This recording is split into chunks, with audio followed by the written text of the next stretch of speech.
ఇంట్లో అన్నము అదేనండి ఉడికించిన రైస్ మిగులుతుంది కదండి, చాలామంది వద్దంటారు.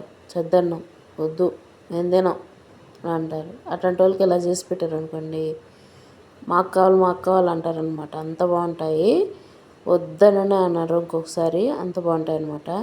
ఫస్ట్ ఆఫ్ ఆల్ రైస్, మిగిలిన రైస్ ఉంటుంది కదండి, అదేనండి లెఫ్ట్ ఓవర్ రైస్ అంటారు.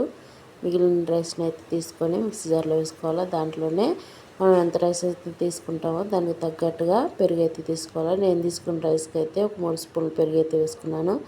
మిక్సీ పట్టేసుకొని మిక్సీ పట్టినంత బౌల్లోకి వేసుకోవాలి. బౌల్లోకి వేసుకున్న తర్వాత దాంట్లో ఒక 3 స్పూన్ల వరకు బియ్యం పిండి అండి, రైస్ పౌడర్ ఉంటుంది కదా, రైస్ ఫ్లోర్, అది వేసుకున్నాను. దాంట్లోనే వాము, జీలకర్ర, పసుపు, కొంచెం సాల్ట్ కొంచెం వేసేసుకున్నాను. పచ్చిమిర్చి కట్ చేసి వేసుకొని, కరివేపాకు, కొత్తిమీర, దాంట్లో అల్లం పేస్ట్ ఉంటే వేసుకోండి, లేకపోతే అల్లాన్ని గ్రేట్ చేసి వేసుకోండి, కొంచెం మంచిగా ఉంటుంది హెల్త్కి.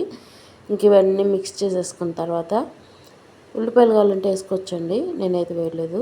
ఇంకా వేడి ఆయిల్లో ఇట్లా పకోడీలా వేసుకొని మొత్తం కలుపుకుంటూ ఫ్రై చేసుకోవటమే. చాలా బాగుంటాయి, టేస్ట్ అయితే అద్దరిపోతాయి అనమాట. ఇప్పుడు వర్షాకాలం కదండి, వర్షాలు ఎక్కువ పడుతున్నాయి. అప్పటికప్పుడు ఈజీగా ఏమైనా చేసుకోవాలన్నా ఇలా చేసి పెట్టండి. వాళ్ళు మాకే కావాలని అంటారు, అంత బాగుంటాయి అనమాట. ఇంకెప్పుడు చేద్దాన్ని వద్దనరు. చాలా బాగుంటాయి, టేస్ట్ అయితే బాగుంటాయి, క్రిస్పీగా ఉంటాయి, చాలా బాగుంటాయి. ఇన్స్టెంట్గా ఈజీగా చేసుకోవచ్చు. అప్పటికప్పుడు ఏదైనా తినాలని ఇంట్లో ఏమి లేకపోయినా ఇట్లా రైస్ ఉంటే సరిపోతుంది. చాలా సింపుల్గా చేసుకోవచ్చు అనమాట. చట్నీలో కానీ సాస్లో కానీ తినచ్చు.